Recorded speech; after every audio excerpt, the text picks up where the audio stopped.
कई बार किसी कारणवश घर छोड़ भागने वाले बच्चों के लिए रेलवे सेना टीम एक आशा की किरण बनकर सामने आई है। इस टीम के माध्यम से अब तक न जाने कितने ही बच्चों को समाज की धारा में वापस लाने में रेलवे सेना टीम को सफलता मिली। रेलवे सेना टीम से कई लोग गुप्त रूप से जुड़े हुए हैं। मीडिया से बात करते हुए रेलवे सेना टीम के संतोष सोमानी ने इसकी जानकारी दी। आतापर्यंत गेल्या 12 वर्षांमध्ये 2186 मुलं, मुली, महिला, त्यानंतर काही ज्येष्ठ नागरिक जे रस्ता चुकलेले आहेत या आपण शोधून काढलेले आहेत आणि रेल्वे पोलिसांच्या किंवा शहर पोलिसांच्या मदतीने आपण ते त्यांना परत घरी पाठवलेले आहे। त्यापैकी 852 ज्या मुली आहेत त्यांचा मी मामा आहे, इतरही मुलींचा मामा आहे, पण त्यांच्या आईवडिलांमुळे मी थोडंसं त्या मुलींशी बोलणं टाळतो। पण ह्या ज्या 852 मुली आहे यामध्ये माझ्या 6 मुली डॉक्टर झालेल्या आहेत, 6 मुलींनी UPSC ची प्रीलियम क्वालिफाय केलेली आहे, ज्या आता मेन्सच्या तयारीला लागलेल्या आहेत।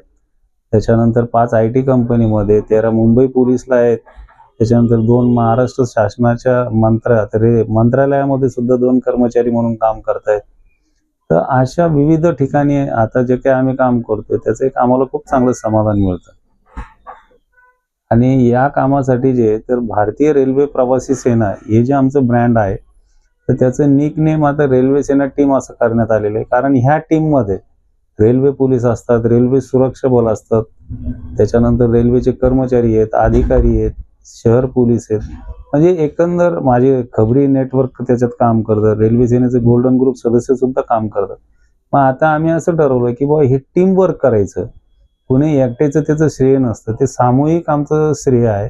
आणि यातून आम्हाला एक समाधान मिळतं की आम्ही लेकरांना सुखरूप घरी पाठवतो, पण पाठवण्यापूर्वी ते मुलं पकडले गेल्यानंतर किंवा मुली पकडल्या गेल्यानंतर साधारणतः आई वडील किंवा संबंधित पोलीस स्टेशनचे अधिकारी यांना यायला जो काही उशीर असतो त्या कार्यकालामध्ये, त्या वेळेमध्ये आम्ही त्या मुलांचं ब्रेन वॉश एकदम सुंदर पद्धतीने करतो।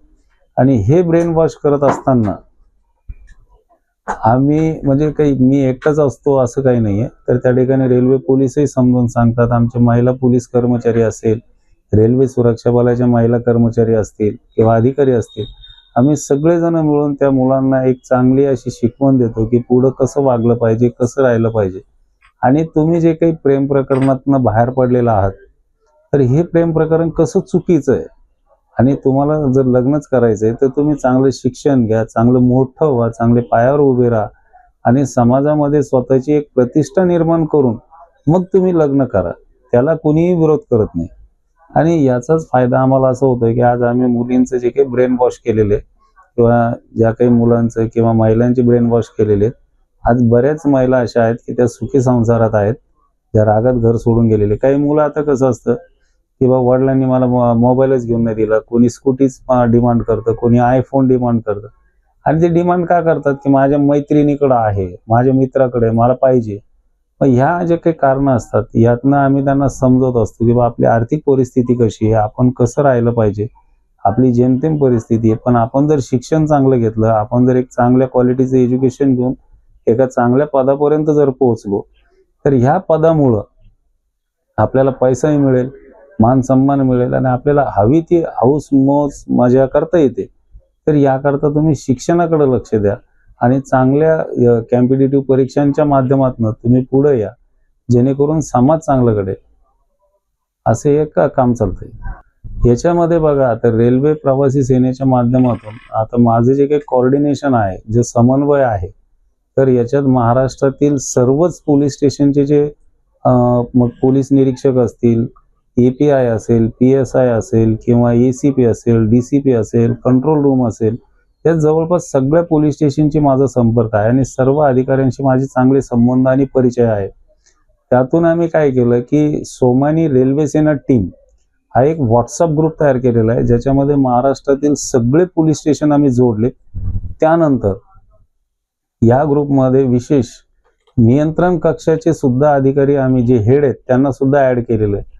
त्यामुळे एकंदर ही माहिती जर एकदा ग्रुपवर पडलेली माहिती तर ही संपूर्ण महाराष्ट्रामध्ये मोजून एक 10 ते 12 मिनिटांमध्ये सगळ्या पोलीस स्टेशनला त्याची माहिती पोहोचली जाते। आणि त्या माध्यमातून मग आमच्या खबरी नेटवर्कला आम्ही ती माहिती पाठवतो। पण ती माहिती पाठवण्यासाठी कसं असतं की संबंधित मुलीचे किंवा मुलाचे आई वडील मला भेटतात, त्यांना ती सगळी माहिती विचारावी लागते. घटना का घडली, का कारण होतं की त्याने घर सोडलेलं आहे. मग आईकडनं किंवा वडिलांकडनं जी क्ल्यूज मिळतात की बाबा तो इंस्टाग्रामवर जास्त होता किंवा ती इंस्टाग्राम खूप वापरायची, मग ती कोणासोबत जाऊ शकते याचा संशय ते व्यक्त करतात. आणि घरातून काय पैसे किती गेलेत, सोनं नाणं कपडे वगैरे याचा एक एस्टिमेटेड अंदाज घेतला जातो. आणि त्या अंदाजावरनं आम्हाला कन्फर्म होतं की हे ते कोणत्या एरियात गेलेले आहेत किंवा कोणत्या वेळी गेल्यामुळे हे कोणत्या रेल्वेत बसलेले. मग आम्ही त्या एरियातल्या आमच्या रेल्वे सेनेच्या खबरींना, रेल्वे सेना टीमच्या सदस्यांना आणि पोलीस स्टेशनला माहिती पाठवतो. आणि ती माहिती एकदा अपडेट झाली की त्यात नंतर त्यांचा शोध लागतोच. शोध लागला की आम्ही जे नजीकचं पोलीस स्टेशन असेल, आणि महाराष्ट्रातल्या पोलिसांचं एक खूप चांगलं आहे की कोणत्याही पोलीस स्टेशनला जर आम्ही असे मुलं मुली पोच केलेले असतील, आमच्या टीमने पोच केलेले असतील, तर ते ताब्यात घेतात. त्यानंतर त्यांचा माझा समन्वय होतो. संबंधित पोलीस स्टेशनला माहिती दिली जाते, पालकांना माहिती दिली जाते. मग ही मंडळी जेव्हा त्यांना घेऊन येते, त्याच्यानंतर ते आले की साधारणतः जी काही कायदेशीर प्रक्रिया आहे तिथं स्टेटमेंट वगैरे करणं, आणि साधारणतः एक 4-5 दिवसानंतर आम्ही फीडबॅक घेतो त्या मुलांची. त्यांना बोलवले जातं, ते मग माझ्याकडे ऑफिसला येतात. मग त्यावेळेस गप्पा छप्पा, चहा, दूध, कॉफी, बिस्किट, किंवा मला जर लक्षात आलं की यांना चॉकलेट खूप आवडतात मुलींना, मग मी ते चॉकलेट्स वगैरे देतो. 4-4, 5-5 तास त्यांच्याशी जेव्हा चर्चा होते, तेव्हा मुलांच्या मनामध्ये असणाऱ्या प्रश्नांची उकल होते. आणि त्या प्रश्नांची योग्य उत्तरं त्यांना दिल्यानंतर मग त्या मुलांना शिक्षणाच्या प्रवाहामध्ये आणणं खूप सोपं जातं. आणि हे करत असताना आईवडिलांचा माझा सुद्धा संपर्क असतो, आणि आईवडील मला त्या विषयात खूप मदत करतात. कारण मुलीने काही त्रास दिला तर आई किंवा वडील मला फोनवर सांगतात, भाऊ ती ऐकत नाही, तुम्ही चर्चा करा. मग त्या मुलीशी बोलल्यानंतर मग तिला समजून सांगितलं जातं, मग त्यावेळेस ती समजून जाते आणि ती एक घरच्यांशी चांगली राहते. बऱ्याचदा काय होतं, शहरातून किंवा बऱ्याच ठिकाणी आम्हाला कॉल येतो की आमचा मुलगा असा असा चाललेला आहे ट्रेननी. पोलीस स्टेशनमधून माहिती भेटते, कधी कधी तक्रार दाखल्याने लोकेशन भेटतं की या ट्रेनमध्ये आमचा असा असा मुलगा मुलगी जात आहेत. आमच्याकडे व्हॉट्सअप ग्रुप आहे पोलीस स्टेशनचा तयार केलेला. कर्तव्यावर आमचे जे लोक असतात, आम्ही त्या ग्रुपवर फोटो टाकून त्यांना शोध घेण्यासाठी माहिती देतो. आणि शोध घेतल्यानंतर बऱ्यापैकी मिळून येतात मुलं मुली. परत मिळून आल्यानंतर आम्ही त्यांच्या नातेवाईकाला बोलवतो आणि कायदेशीररित्या नोंद करून त्यांच्या स्टेटमेंट वगैरे घेऊन कायदेशीर त्या नातेवाईकाच्या ताब्यात देतो. जर नातेवाईकांनी पोलीस स्टेशनला तक्रार दिली असेल तर संबंधित पोलीस स्टेशनच्या अंमलदार अधिकाऱ्यांना बोलवून आम्ही त्यांच्या ताब्यात देत असतो. आणि एखाद्या वेळेस असे सुद्धा मुलं मुली मिळून येतात की ते माहिती सांगत नाहीत किंवा त्यांची कुठं तक्रार नसते, तर त्यावेळेस आम्ही अशा बालकांना त्याची वैद्यकीय तपासणी करून आपल्या बाल सुधारगृहामध्ये तात्पुरत्या स्वरूपात CWC समोर हजर करून आम्ही ठेवत असतो. घरातून पळून गेल्याचं समुपदेशन बऱ्याच वेळेस काय होतात, मुलं रागारागात. आजचीच घटना आहे की एक मुलगी आली घरामध्ये भावाची आणि तिचं भांडण झालं सेलू रेल्वे स्टेशनला, ते पण आमच्याकडेच येतं. तर ती आल्यानंतर ती राग आल्यानंतर ती आमचे लोक गस्तीवरच्या दिसली, मुलगी एकटीच बसलेली, छोटी आहे ती, 13-14 वर्षाची आहे. तर मग त्यावेळेस तिला बोलवून थोडंसं विश्वासात घेऊन तिला विचारलं की बा असंच झालंय. मग तिच्याकडून नंबर घेऊन त्याच्या घरच्याला कॉल करून तिची थोडीशी समजूत काढून मग आपण त्याला घरी पाठवत असतो. बऱ्याच वेळेस मोठे सुद्धा खूप लोक येतात की त्यांना जीव देण्यासाठी म्हणून येतात स्टेशनवर. त्यासाठी सुद्धा आपल्या लोकांना लगेच दिसल्यानंतर कधी कधी रुकून इथे येऊन अचानक ट्रॅकवर झोपून जातो किंवा कुठेतरी बसलेला माणूस, दुःखी माणूस बऱ्यापैकी लोकांच्या लक्षात येतो आमच्या, कारण बऱ्याच दिवसाचा अनुभव आहे लोकांचा.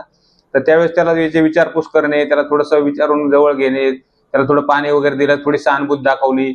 एखादा रागात असेल तर थोडंसं त्याला शांतता करून मग त्याला बोलतं करून त्याला थोडंसं समजूत काढून काही नाही करून आपण त्याला घरी पाठवतो. आणि किमान आठवड्याला 2 ते 3 आम्ही अशी लोक नातेवाईकात ताब्यात देणे किंवा त्याची समजूत काढून आपण त्याची घर वापसी करत असतो.